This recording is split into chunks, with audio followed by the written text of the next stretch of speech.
Hey guys, it's Sim, and this is Wrestling Unlimited, as it's Friday, and this is the Wrestling Wrap-Up. A handful of news brought to you in one easy-to-watch video. As far as today's show does go, we've got 1 hair in my mouth, 2, 3, 4, 5, 6, 7, 8, 9 news stories. Then at the end of the show, I'm going to save this to the end because some people may not want to hear it, I'm going to talk The Iron Claw. We're going to go in and deep dive into that movie and my whole thoughts on seeing that movie last night in theaters. So we're going to go through all of that. We're going to talk about The Iron Claw at the end. So if you don't want to be spoiled for that movie, even though it's a true story, you should know the story. If you don't want to have anything spoiled as far as what's in and not in the movie, you can click off at the end. I'll let you guys know exactly when we're going in. I'll put the spoiler thing up on the screen then. It'll be right there. Bada bing, bada boom.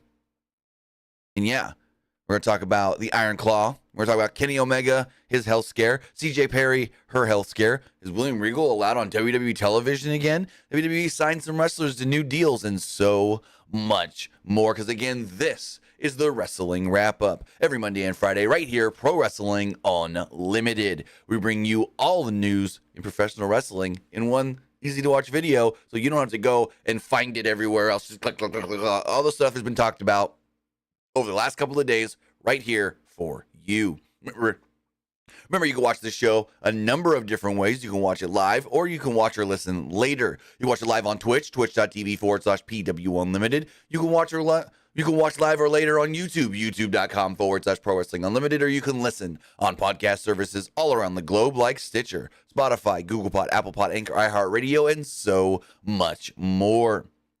Remember, if you are watching live on Twitch, you can help us out a couple of different ways. You can either help us out by hitting that donate button down below or by donating Twitch bits in the live chat. Also, remember, you can help us out by subscribing to the channel one of 2 different ways. You can either subscribe with a tiered subscription, or you can subscribe with Amazon Prime, because remember, if you have Amazon Prime, then you have Prime Gaming. Prime Gaming gives you a lot of cool things like free games, free stuff for games, and you always get 1 free subscription to any Twitch channel you want to subscribe to throughout the month, and I'd greatly appreciate it if you did right here, Pro Wrestling Unlimited. Also, remember, head over to YouTube, do a few things for us over there as well. Hit that subscribe button to know when we post new videos and when we go live. Hit that join button to become a channel member to support the channel. And also remember, donate a super chat. Donate a super chat in the live chat to make sure your comment, question, or concern does get read live on the air. Finally, head over to the Epic Game Store. Head over to the Epic Game Store and buy something. Whether you're buying a new game, whether you're buying an old game, whether you're claiming a free game or getting bucks for Rocket League, Fortnite, and Fall Guys, use this code right here, PW Unlimited at checkout, and you will be supporting us at no extra cost. Remember, use code PWU NLIMITED for all Epic Games and Epic Game Store purchases. Oh, the Epic Game Store has a new, oh boy, or as Goofy would say, oh boy.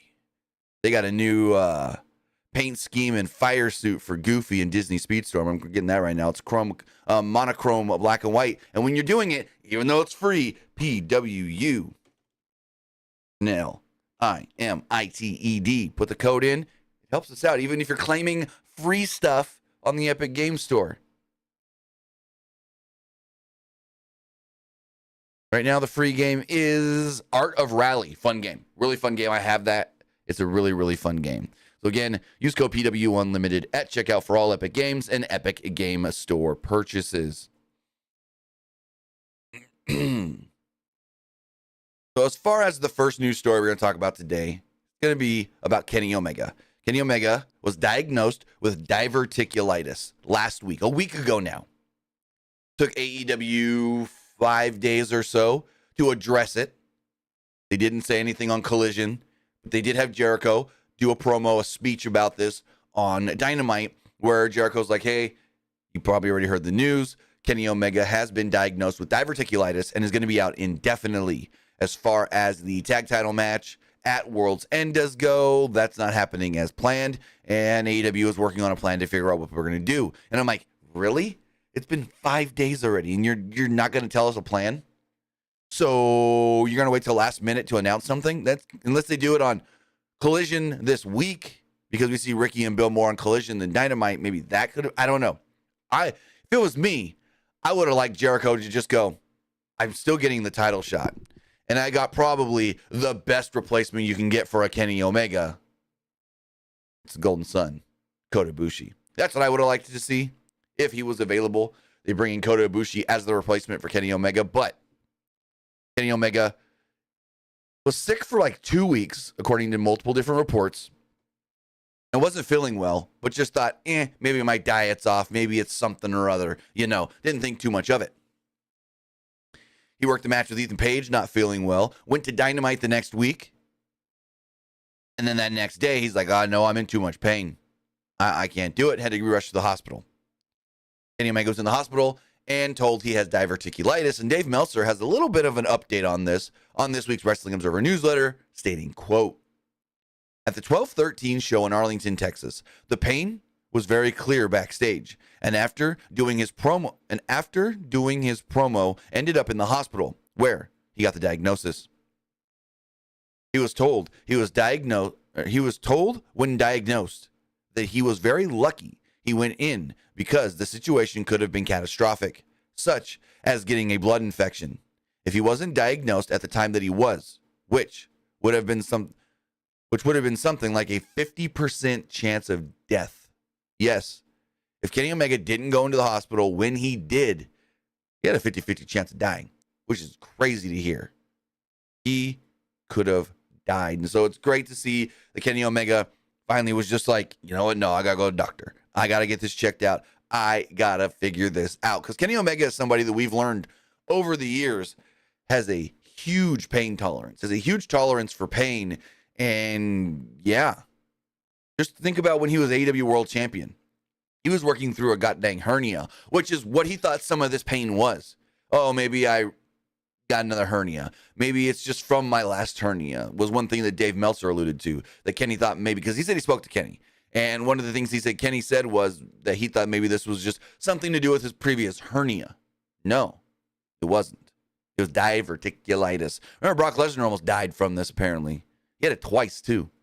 So that's what eventually led him to leaving the UFC and going back to WWE. But it's good to see that Kenny Omega didn't die.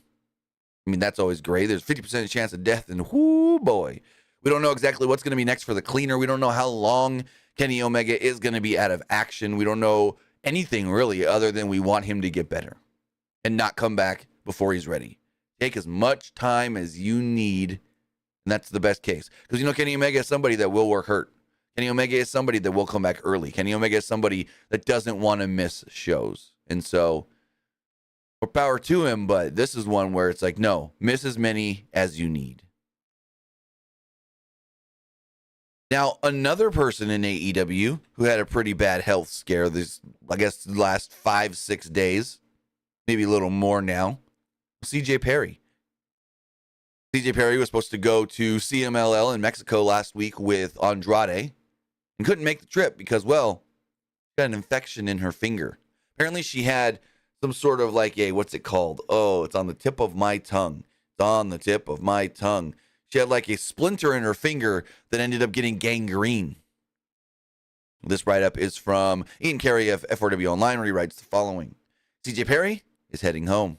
The 38-year-old has been hospitalized since Saturday after a cut on her finger became infected and the infection traveled up her arm. She underwent surgery to treat the infection on Monday.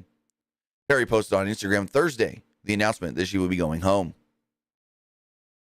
Also, I would just say, if you go check her Instagram post, be weary. I'm not going to show it here because her finger looks bad, really bad after the surgery. And she posted a little 5-10 second video of her throwing up as well, right on the floor, just on the floor. So be wary if you go to her Instagram. But then she did post some good things, like Miro bringing her a big old bouquet of flowers, Miro bringing her food. So yeah, the report goes on to state, I've been in the ER and hospital for over 50 hours, Perry wrote Monday. The infection has gotten worse, and I'm going into surgery tonight. Please keep me in your thoughts and prayers. I love you all. Perry later revealed that she got the splinter backstage at the December 13th AEW Dynamite show. Perry was forced to miss her scheduled CMLL debut at Arena Mexico on Friday night as a result of this ordeal. She was set to serve as Andrade's manager in his return to the promotion. So, yeah, it's good to see that she's back on the mend. She's going home. She's been cleared to leave the hospital. No clue when she's going to be back on AEW television. But again, something that bad, you need to just heal it up. Her finger is cut up in so many ways. So bad. So just woof. Like, give me 1 second. I'm going to read you the message Nick sent me. Nick messaged me and says, TJ Perry posting a video of her fucked up finger and then violently vomiting is very cool. I said, oh, yeah, it's bad. He said, like, why the fuck did she send a 3-second clip of that girl? Wait, did she post a 3-second clip? That girl, come on. So, yeah.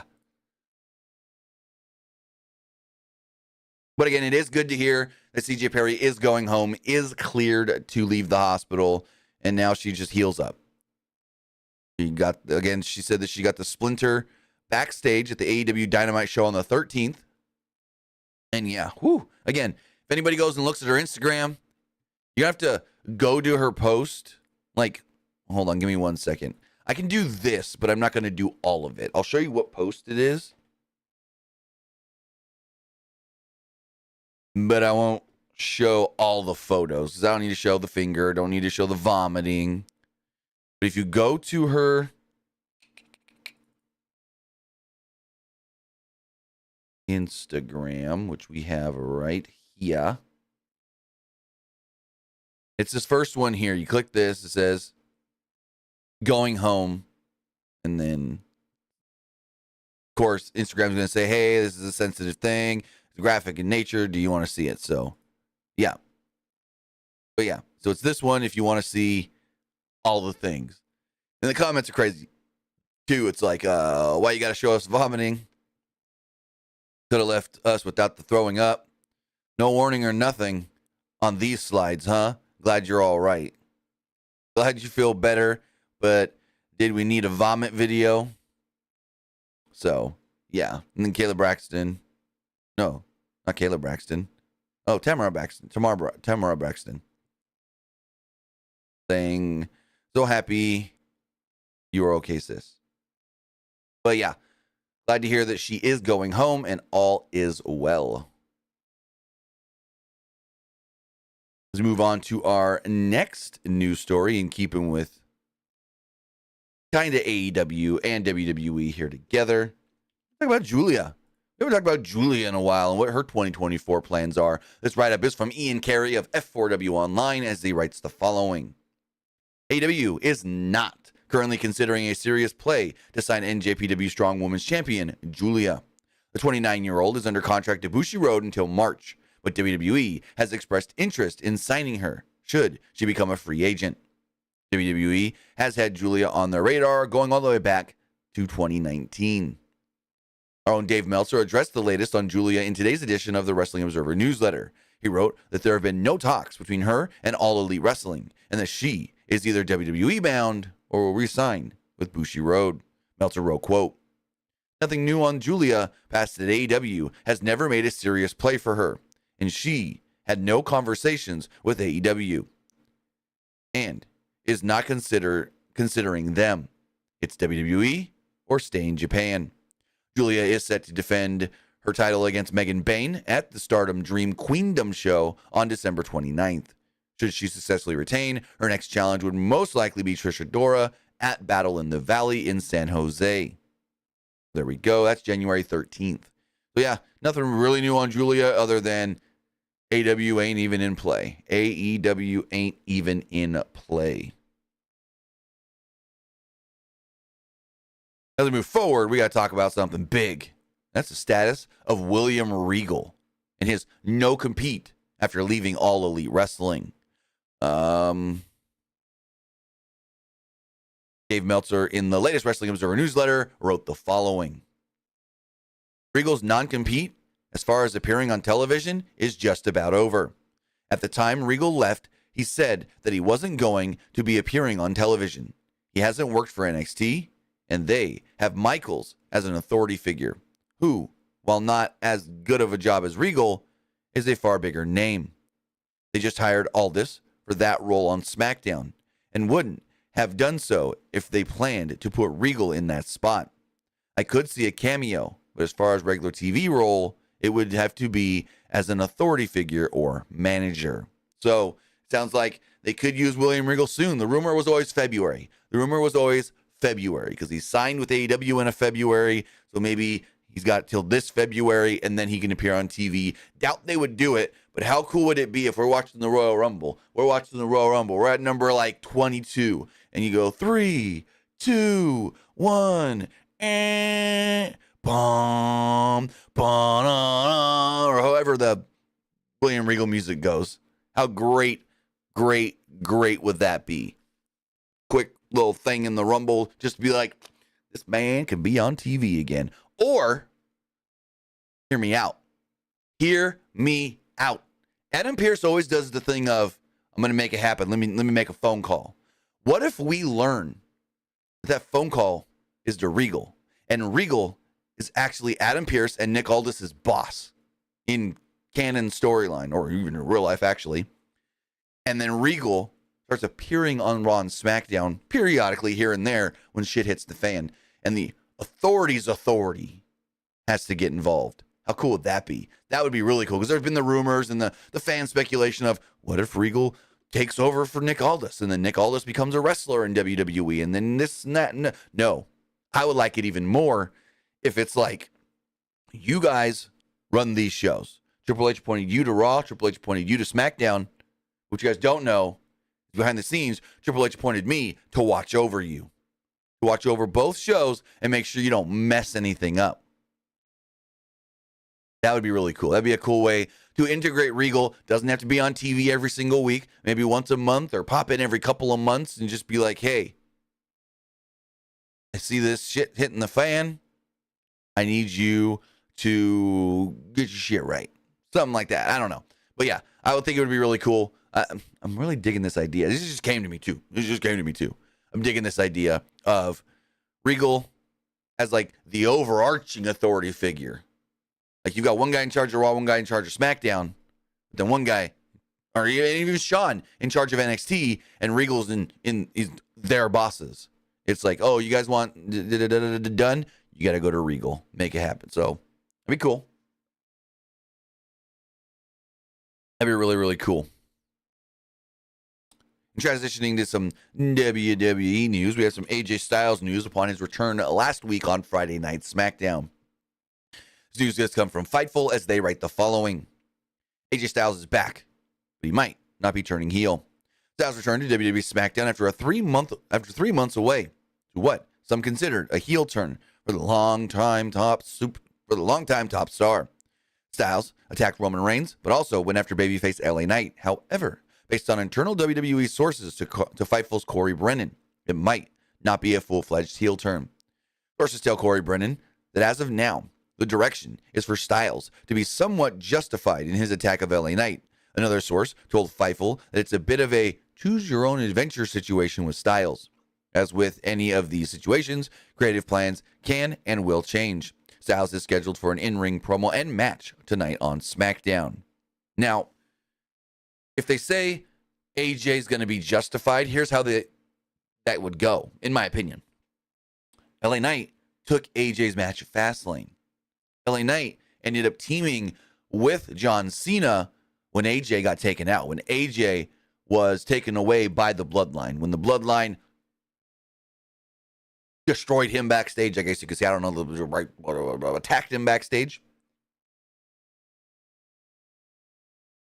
Excuse me. And so that can be one reason of justified. Justified because you took my spot. But then LA Knight can just come back and go, oh, Junior. Took your spot. Yes, I may have took the spot you were slated for, but you were never going to make that spot. Where you've been gone for how long? 3 months? So if you're mad that I took your spot, where were you in those last 3 months? You can do something like that. And that can be how the story goes. And then we get some AJ style LA Knight thing. It'd be cool. I think the back and forth would be really well, or do really well, be really good, be really enjoyable. So yeah, that'd be fun. So we'll see how it all does go. I won't be watching SmackDown live tonight, so there won't be a live review tonight. Maybe I'll do one in the morning tomorrow. I have to go do, as you see, all the stuff on my bed back here, charging everything and getting everything ready. I got a photo shoot tonight that I got to go do. But regardless, AJ Styles is not turning heel, but just doing things his own way right now upon his return. Maybe more, I guess you call him a tweener, as they say, a tweener. Speaking of returns, it looks like one tag team and former tag team champions could be returning soon to WWE television. This write-up does come from Fightful as they write the following. Akam and Razor could be back soon. Stop me if you've heard this before, but there's good reason. Fightful has learned that Authors of Pain, aka AOP, are planned for a return to WWE TV soon. Specifically, we're told that the working plan for them, as of now, is for them to appear on the SmackDown brand, though that could always change. In January of 2023, Fightful reported that there had been chatter about WWE's interest in them. However, we're told that the duo had actually been signed for almost a year and a half already. Specifically, we're told that the two were at the WWE Performance Center in August of 2022. Those that we spoke to said that Paul Ellering has been expected to join the two, which had long been an important factor to this act. Now, here's the thing. Put him on SmackDown. That goes with the fan speculation from last week. It seems like Karrion Kross is creating a faction. Karrion Kross is starting a group. Why not add AOP to Karrion Kross? There was a shadowy figure we saw in the video last week that aired for Karrion Kross. What if that shadowy figure, skinny man, was one, I just said his name, Paul Ellering? What if there's going to be two managers, essentially, in whatever this group is going to be with Paul Ellering and Scarlett? They bring in the AOP, and there we go. So that's just me speculating and fantasy booking. But it'd be really cool because they're teasing that he's building something. Karrion Kross is building a group, building a faction, building a stable. And what if that stable does include Akam and Razor? That would be, in my opinion, a really fun, just brawler brute style group. You're going to say, well, we already have one of those with the brawling brutes. Now they're breaking them up. They're breaking those fools up. Butch is getting singles runs.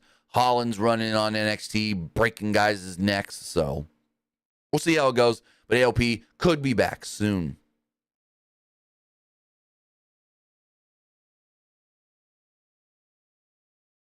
Readjust my notes here.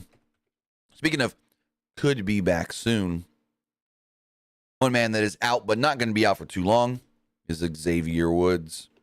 Xavier Woods has been absent from SmackDown the last couple of weeks, and earlier this week it was reported by PWU Insider that he was out healing up because he's banged up. And PWU Insider has an update on this, stating the following. For those who have asked, PWInsider.com is told by WWE sources that they expect Xavier Woods back on the road within the first 2 weeks of January. We have been cautioned that this is, quote, tentative plans. So, there we go. Woods is not expected to be out too long. It was reported that he was in Birmingham, Alabama recently, which is never a good thing to hear. But, yeah, Xavier Woods will be back soon. Give him an extended holiday break, I guess you can say. Because right now, Kofi is listed as just Kofi for the live events. Speaking of somebody in WWE who is out right now injured, well, that's the 14-time women's champion, the Queen, Charlotte Flair. Charlotte Flair did suffer a knee injury a few weeks back, is going to have to undergo knee surgery, and Mike Johnson of PW Insider has an update on Flair, stating, quote, PW Insider has been told by WWE sources that Flair is scheduled to have knee surgery in early January. If the 9-month estimate that was publicly stated by WWE is true, that would put her out of action until October of 2024. We wish Flair nothing but the best during her recovery. It is pretty amazing that she went a decade performing at the level she works in the ring with no major injuries until now. That's not true. She's had a couple different injuries that she had to recoup from. In 2021, she missed like most of that year. Now, as far as Charlotte does go, her dad talked about her injury and so forth. in, let's see here, Dad talked about her injury as well, stating, quote, telling you, and it'll probably make her mad. She is the best worker in the business, man or woman.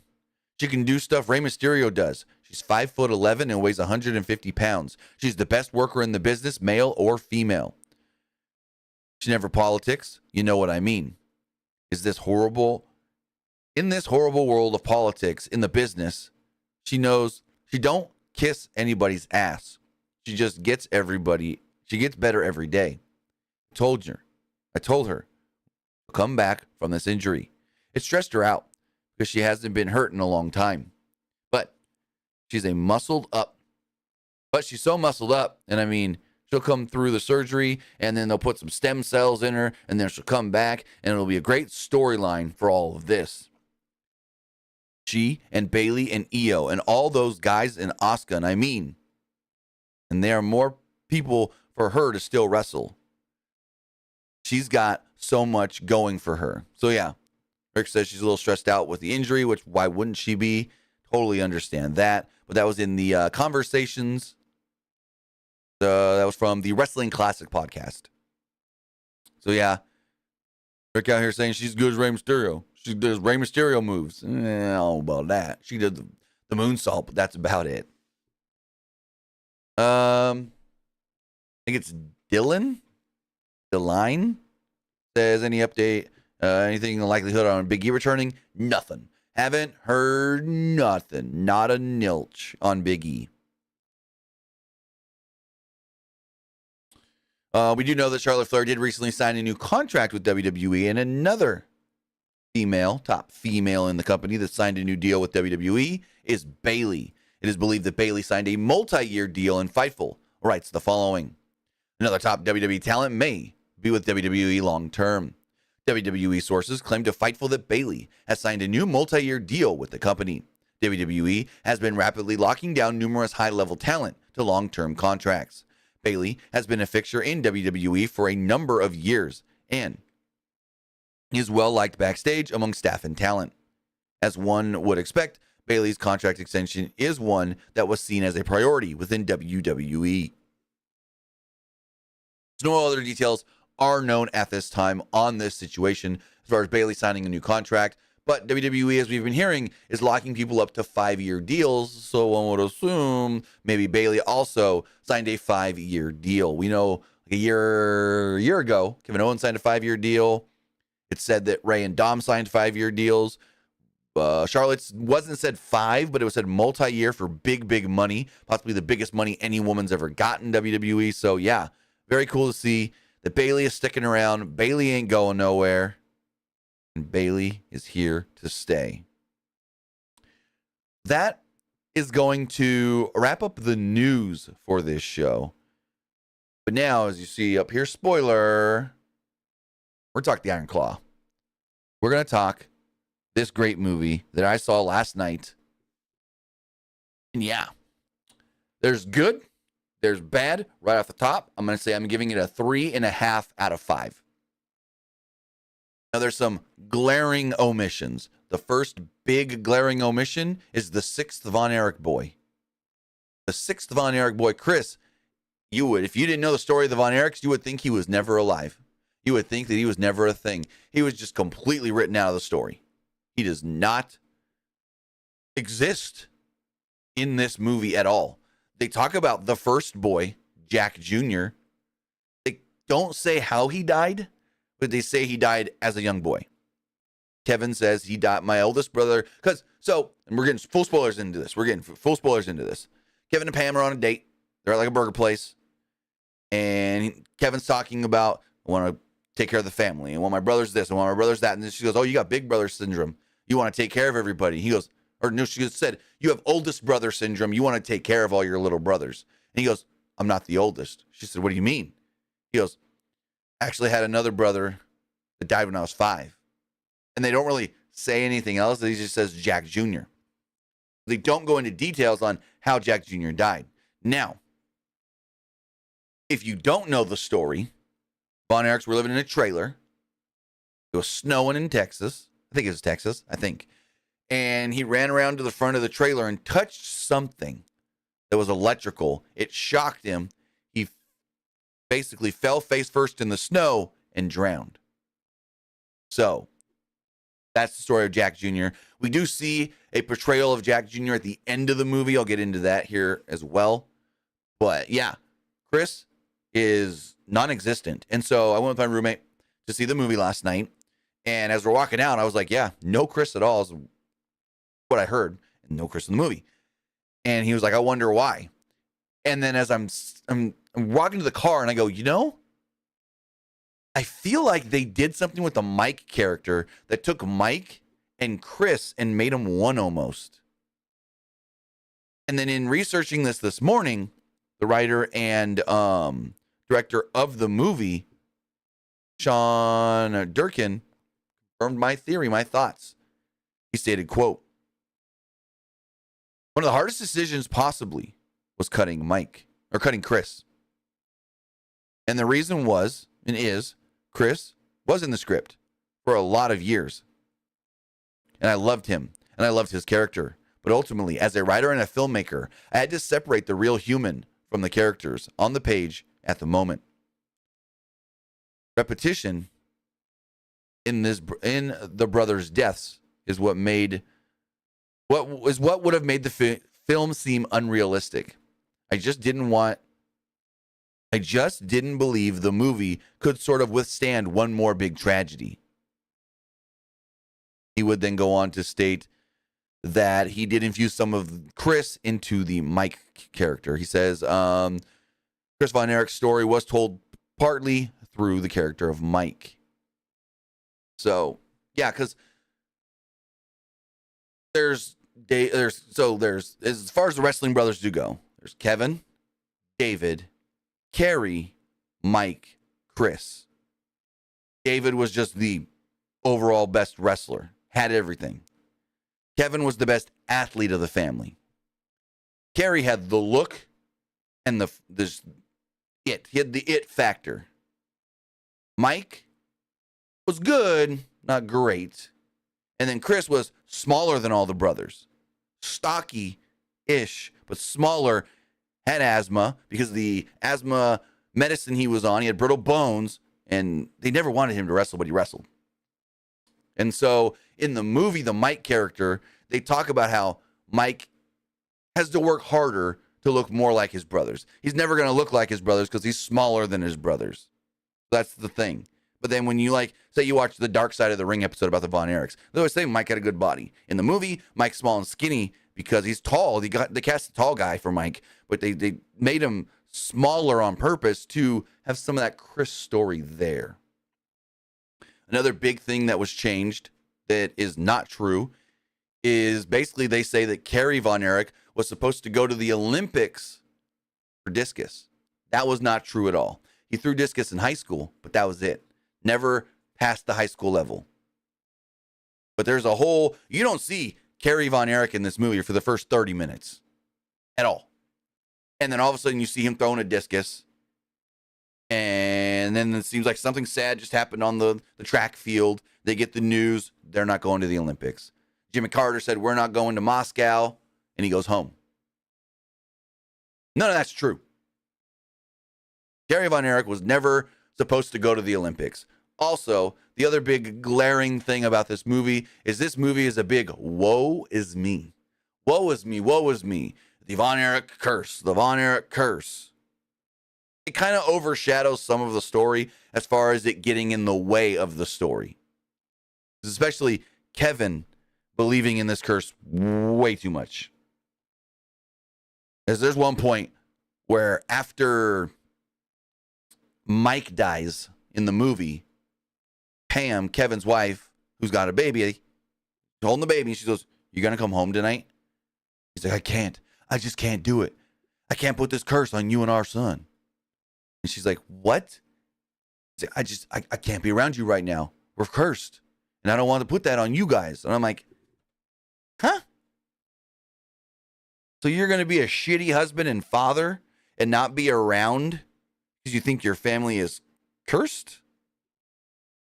Okay, that's weird. Also, speaking of Kevin's family, Ross and Marshall are the youngest two, but in the movie, you're to believe that they're the oldest two because once him and Pam have kids in the movie, there's only the two boys, and at the very end, she's pregnant with another one. Wrong. They got two kids older than Marshall. I think two daughters older than Marshall and Ross. But so other things were out of order as well. Like when Kerry gets signed to WWE, they make it seem like he got signed so like earlier on before they sold the company, which they sold the company in like 89. He didn't get signed to WWE till 90. But they made it seem like he left the family. He left them to go to WWE. They made it seem like the night he beat Ric Flair for the world title was the night he lost his foot in the motorcycle accident. Also, not a thing, but the David death was kind of handled wrong in my opinion, and the David character as well.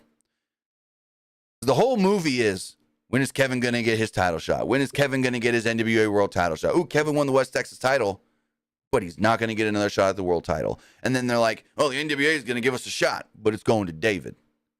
And then Fritz tells David, hey, you have to go on the road with Ric Flair and build up the heat before you can have this match. But then you're not going to get the match until you go to Japan, because you can't be a world champion until you go work Japan. That's what Fritz tells him.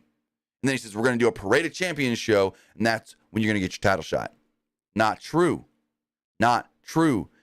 From what I had always read, David was not told before he went to Japan that you're getting a shot at Ric Flair in the world title. But that most thought that David would be the boy to get the first title shot. Then he dies in Japan. That's kind of just swooshed right through really quickly. Like they poof right through that. And then it's just like, well, we still got this show. And we still need a number one contender. Maybe Gary, Kevin, one of you could take your brother's spot and challenge Ric Flair for the title. And then Kevin's like, okay. And Kerry's like, I'll do it. And Kevin's like, no, I want to do it. And Kerry's like, no, I understand you're the oldest and you want to do it, but I think I should be the one. And so Fritz goes, all right, you both want the shot? Flip a coin. Heads Kerry, tails Kevin. They flip a coin. Kerry gets the title shot. Kerry wins the belt. What? What kind of crap is that? That's, as far as I know, not how it went down. And so, also, the guy that portrays Harley Race early on in the movie, I liked him. His voice wasn't raspy enough, but he looked the part, played the part well. But that was supposed to be, so early in the movie, Kevin faces Harley Race in a non-title match, World Heavyweight Champion. And Fritz tells him, you do a good job, commission, maybe they'll give you a shot. And so something happens in the match where Harley goes off script, throws him out of the ring, and then suplexes him on the floor. Fritz yells at Kevin after the match, why did it take you so long to get back in the ring? He goes, I was hurt. I couldn't get up. I've never taken a slam or anything like that on the outside before. He's like, it don't matter. The plan was not for you to be out like that. He goes, well, also the plan was not for me to be thrown out like that. So it threw me off guard. Fritz goes, I don't care about throw you off guard. You stick to the plan of the match. And I'm like, whoa, god damn. They play Fritz up like a dictator in this movie as well. But then the mom character is very weird. The mom's just kind of like a, I'm just here. I just do whatever. God. That's just it. It's God or nothing. And wrestling puts food on the table. The mom character, who is the wife, ex-wife, whatever you want to call her, from Liar Liar, Jim Carrey movie. She does a good job. I think she was good in the movie. But the way the character is portrayed, I don't know anything about the mom character, Dottie. But they just kind of seemed like she does whatever Fritz tells her to do, and she just follows Fritz. Kind of what they made her seem until the end, when there was a weird scene at the end. So, we're going through. David had died. You get the news. He was dead. But then, also, all of the deaths, all were played up off screen. We never saw any of them. We never actually saw any of the deaths. So David's death, they just get the word. So when they find out about David dying in the movie, Kevin is driving down the road to go to the family home. You know, him and Pam, they got an apartment. They're living on their own. And so he's driving up. I guess it's David Manning is leaving. And he's like, that was weird. He walks in. Fritz is at the table. And he's just like, what's wrong? He's like, it's David. Like, what about David? He's like, he's dead. And they just blow right through it. They do the funeral and everything, but they don't really show much of the funeral. I would have loved if they showed how big of a deal David's death was in Dallas, Texas. So according to Dave Meltzer, who was living in Dallas at the time, he said that David's death in Texas was bigger than when Elvis died. So when Elvis died, Dave was a kid living in San Jose. He said, because he said this story multiple times on his podcast. He's talked about how when Elvis died, it was a huge deal. People were sad. People were crying. People were this. People were that. But when David Von Erich died in the city of Dallas, it was way bigger than that. Teenage girls crying. Adults not knowing what to do with themselves. It's just wild. They don't play any of that up. And so in this movie, you could tell, well, in their daddy's promotion, they're the top guys. But they, in my opinion, they never actually convey how big they actually are, how big of mega stars in Texas they were. That is not portrayed well at all in this movie. And then I asked my roommate who I went to see the movie with, and I was like, did you get the feeling that they were mega stars? He goes, no, just top guys. And that's how I felt. That it was, their dad runs the promotion, so they're on top. They get the opportunities. That's how the movie makes it seem. It does not play up the fact that they were freaking bigger than movie stars, which is weird. Very weird. And so, going through, and, you know, at one point they talk about Mike maybe wrestling, but then Fritz is like, no, you're too small. And then there's this whole thing of Mike is in a band playing guitar. And then they talk about how Fritz was classically trained on the clarinet. And then Mike is like, hey, I got a gig with my band tonight. It's on the college campus. Can I go? And the mom's like, nope, you're too young to go. And all of the brothers are like, we'll take him. We'll watch him. We'll take him right back home. And she's like, nope, he ain't going. So they sneak him out. And they go party at this place. Kevin and Pam have sex in the truck. You can tell he just lost his virginity because literally they're about to have sex in the front seat of the truck out in front of this party. And Kevin's like, is this your first time? She goes, what do you mean? And he's like is that a problem if it's not? And he's just like, oh, no. And then she's like, you innocent boy, or something like that. You've realized, this ain't just Kevin's first girlfriend. It is his first everything. Because there's also a scene where she walks up to Kevin after a show and is like, Kevin Von Erich, can I get your autograph? And he's like, just signs it like nothing, like he's an ass almost, where he's just like, oh, yeah, sure. And she goes, you're not even going to ask me who to make it out to? He goes, oh, yeah, who should I make it out to? And she's like, oh, well, my name's Pam, but it doesn't, da-da-da. And he's like, you want my brothers to sign this? Like, he doesn't even give a fuck about this girl. He's just like, you want any of my other brothers to sign this? And she's like, well, no, I only came to see you. He's like, oh, okay. She's like, wow, your parents not teach you how to ask questions? He goes, what's that supposed to mean? She goes, how about maybe like, want to go have a drink or something, Pam? He's just like, oh, okay. He's like, doesn't know what being asked out. It seems like the boys are very sheltered to the world. It's very weird. It seems like they're very sheltered, and it's just whatever dad says, dad, that goes. That's the world. We live on our farm, and we go wrestle. Everything else in this world don't matter until he meets Pam, and it opens him up a little bit. Very weird. Regardless, him and Pam, they go on their date. That's when he tells her about his brother that died, and he was really young, Jack Jr., and this and that. And so we get to the Mike stuff. And after David dies, actually, we see MJF 15, 20 seconds. Literally, there's the ring here. The camera is down looking up towards from the ground level into the ring. You see Kevin on the apron just kind of just like there, like not there, but there physically, but not there mentally, you can tell. And Lance Von Erich, MJF, is doing a few things in the ring. You see his face for only like 8 to 10 seconds. And then it just cuts. They never say who that is. They never say what this guy, why Kevin's in this match. It's very weird. Very weird. MJF's in this movie for 15 seconds max, maybe 20. And so we keep going. Mike becomes a wrestler. And then there's a tag match. It's Mike and Kevin against, I forget who. Brody and Gino Hernandez, actually, I think. Gino played by Ryan Nemeth.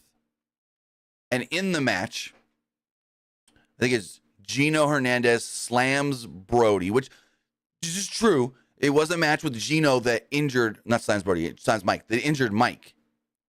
But it wasn't in World Class. And it wasn't a tag match with Kevin there. But what happens in the movie is he gets slammed. Mike grabs his shoulder, goes, ah! Kevin jumps in the ring. Him and the ref look over and go, match is off. Match is off. And then that's it. All of a sudden, Mike's hurt.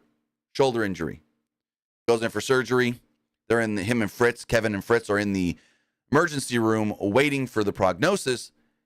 And the doctor comes in and tells him it's not good. He had complications with the surgery, and his temperature spiked to 107 degrees. He's now in what we were calling toxic shock syndrome, and he's in a coma. And I go, whoa, this is different.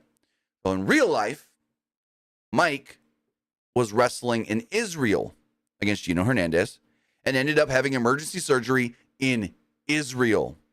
Goes back home, and that's when he gets sick. That's when his temperature gets to 105, not 107.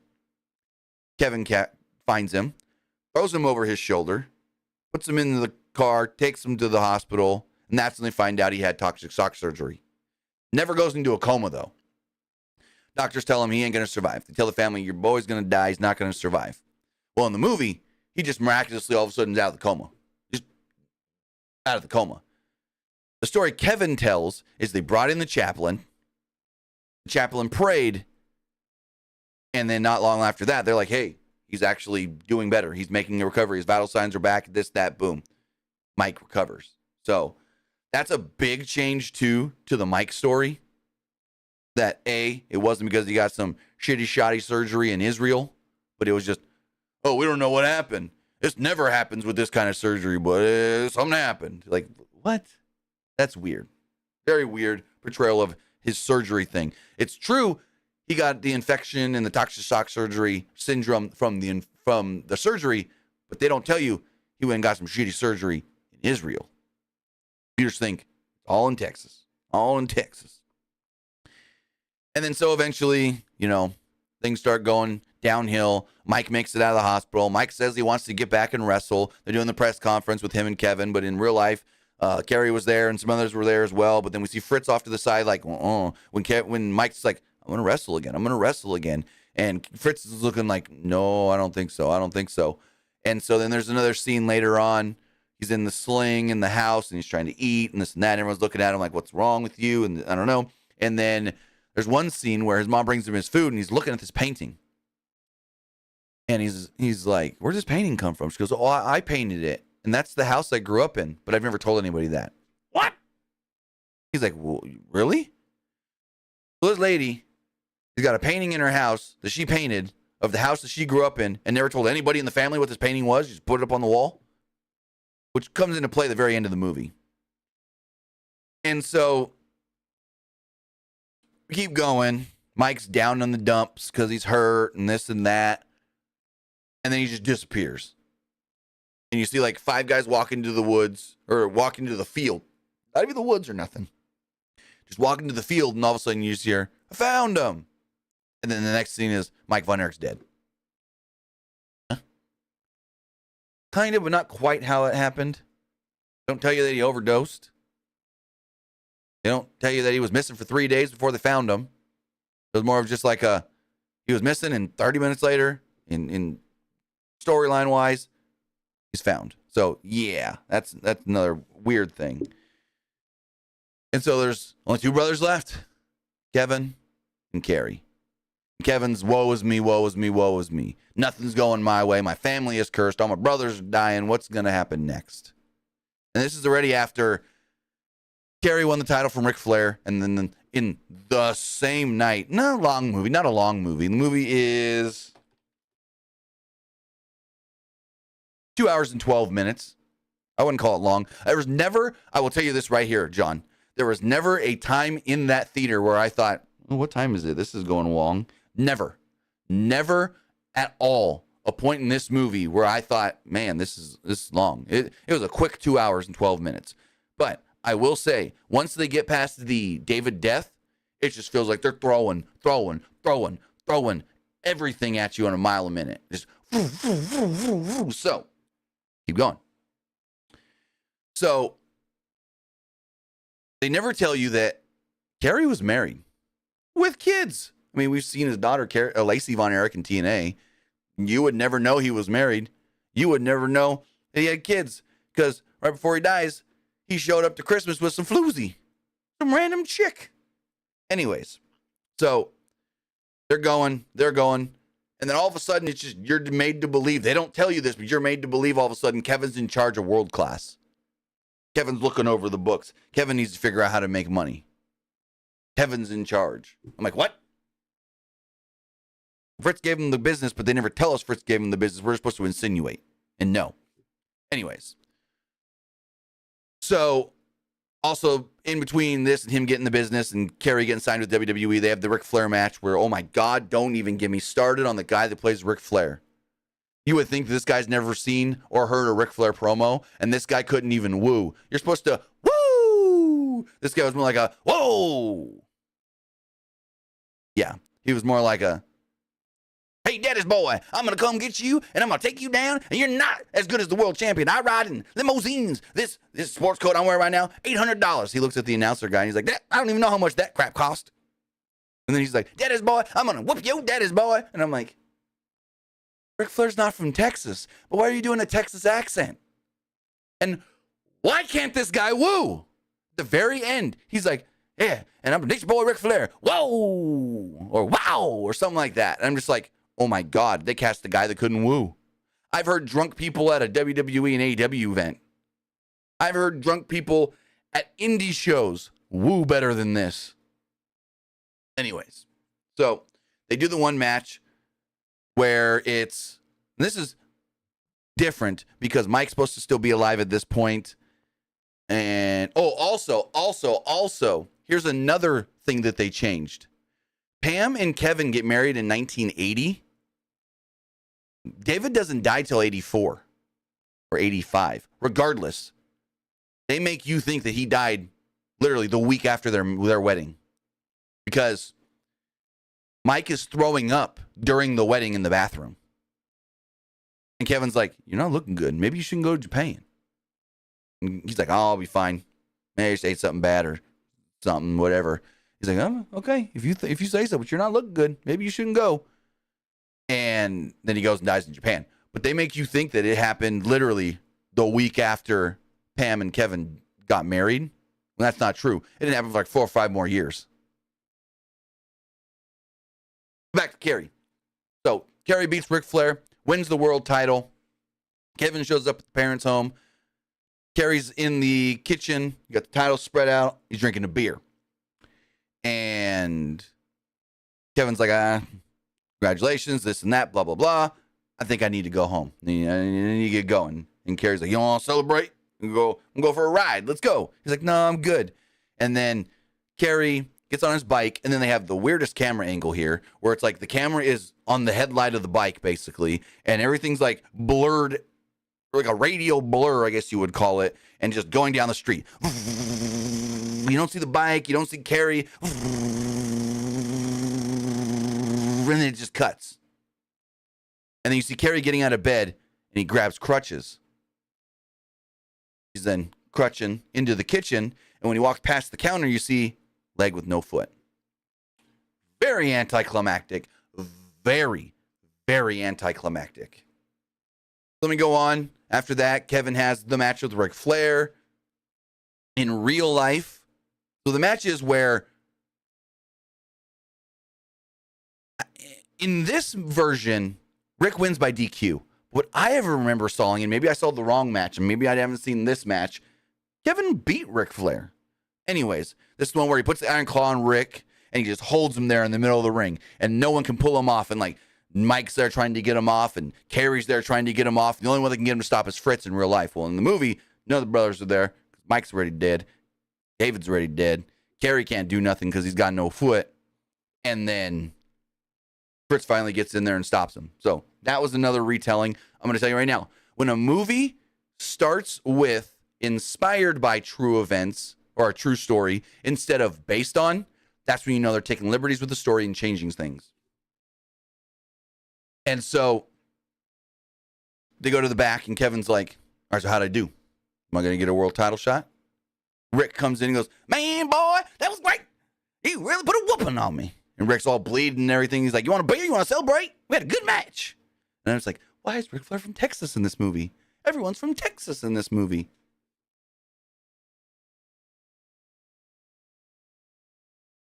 And anyways, so they go on. Eventually, you just all of a sudden, they just say, Kerry's in the WWF.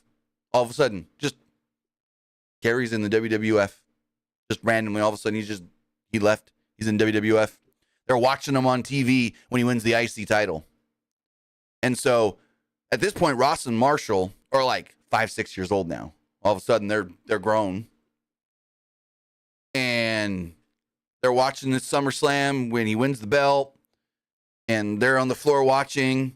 Fritz is in the couch. Kevin's on the couch. He wins the belt. And Fritz goes, yeah, that's how you do it. Bring the title home or something like that. And Kevin looks over like, oh, you never cheered for me like that. You never gotten excited for me like that. Again, more Kevin, woe is me. That's this whole movie is Kevin, woe is me. But I'll say Zac Efron needs to win an award for this role. Zac Efron played this role so well. And so that's when Zac Efron, this is when you finally realize, oh, he is running world class now. Because Kevin tells Fritz, hey, we're getting some offers. He goes, what do you mean? Jerry Jarrett wants to buy the company. He goes, you do not sell my company. You do not sell this company. He's like, but I can't live in an apartment forever. I need money. I need to support my family. He's like, you're almost 40 years old and you can't support your family. You can't this and that. And he's like talking down to Kevin. And I go, well, hold on. Almost 40 years old. They sold World Class when Kevin was younger than I am now, and I'm 34 years old. They sold World Class when Kevin was like 32, 33. That's when Jerry Jarrett bought it. So first off, again, another retelling of history, revisionist history. Eventually, Jerry Jarrett in the movie does buy the company. But, yeah. So also before he goes to WWF, Kerry puts on this like fake foot thing and he tries to work out with it and he tries to run with it and he can't even run and he starts screaming and yelling and then him and Kevin are trying to work out in the ring. It's a whole thing. Like this movie is so just everywhere at all times. I thought it was a good movie, but I don't know. So then it's Christmas and the family's all there. Kerry shows up late with some girl. He hugs his dad. He hugs his mom. She's like, you're late. He goes, I know. I'm sorry.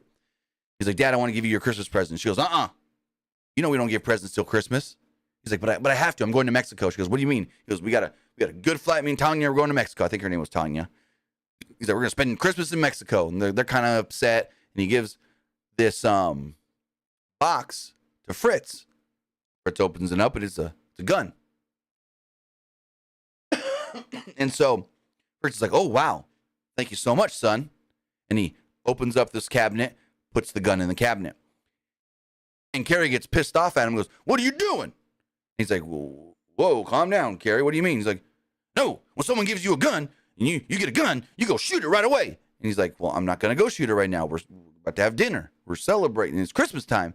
He goes, that don't matter. When you get a new gun, you go and you shoot it. And he's like, well, I'm not going to do that right now. And he like calms Kerry down or whatever. And it's just very weird. And then the scene's just over. Gary's at home. He gets a phone call, and it's Kevin from a hotel room, and he's like, I'm in Dallas, or something like that. He's like, I'm not in a good way, man. Gary, I don't know what to do, and this and that. And he's talking all weird, like he's going to kill himself, and this and that, and da-da-da-da-da. And Kevin's just like, where you at?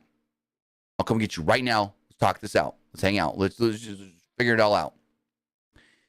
And he's just like, go home. Go to mom and dad.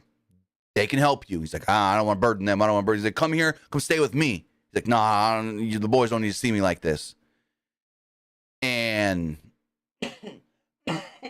so it's like the sun's slowly starting to come up, and he's sitting on the edge of his bed, trying not to be loud on the phone. He doesn't want to wake up Pam or anything. And he's like, Carrie, what's wrong? Carrie, he's like, I can't do it no more. I'm in so much pain. It's just always trying to hide the pain, and I can't tell anybody, and this and that, blah, blah, blah. And he finally gets off the phone. He drives to his parents' house, and he sees a car parked, with the door open. No one's in the car. He then goes to run into the house, and you hear, gunshot. He runs off the porch to the right, and there's Carrie just laying there. He had shot himself in the heart, which is true. He did shoot himself in the heart. But that's not exactly how it went. So, they changed it up. So he then grabs Carrie and carries him into the house and lays him on the kitchen, or the dining room table. And then we get a dream sequence. All of a sudden, so Kevin's crying, sitting in a chair, looking at the dead body of Carrie. All of a sudden, Carrie's outside, jumping up and down because he's got 2 feet again. We then realize, he's now in heaven. Heaven is the farm. He's on the farm. He then goes in this boat on this little pond, and as he's rowing the boat, you hear, brothers! And there's Mike. There's David. He goes over to the dock, he gets off, hugs his brothers, and he's just like, where's Jack Jr.? They part. There's a little 6-year-old boy, Jack Jr. He hugs him and goes, you're my oldest brother. So happy to meet you. Picks him up, gives him a big old hug, and all the dead brothers hug. And then they do the funeral or whatever. And the movie's basically over. So Pam is gardening. The 2 boys are throwing the football around, and Kevin's just sitting there crying. And Ross and Marshall see him, and they're like, Dad, what's wrong? Why are you crying? He's like, oh, sorry. You don't need to see me like that. We don't need to be crying. And they're like, what do you mean? You cry all the time. It's fine.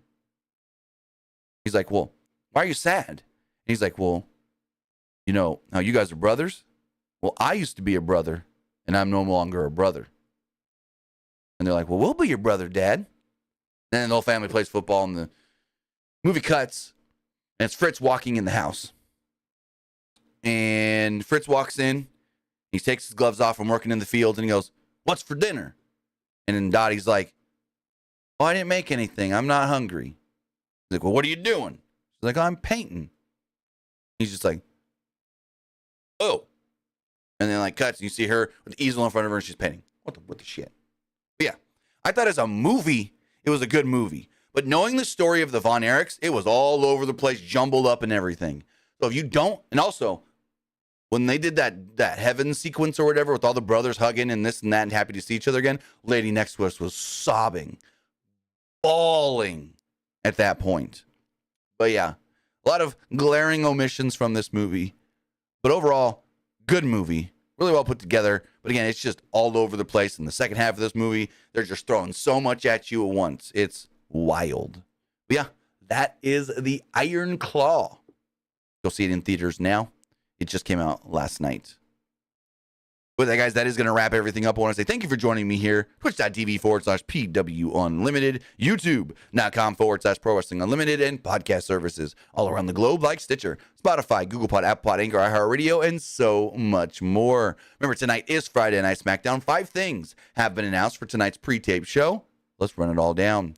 AJ Styles will be taking on Solo Sikoa in a U.S. title number 1 contenders tournament match. Lashley will take on Santos Escobar in a U.S. title number 1 contenders match.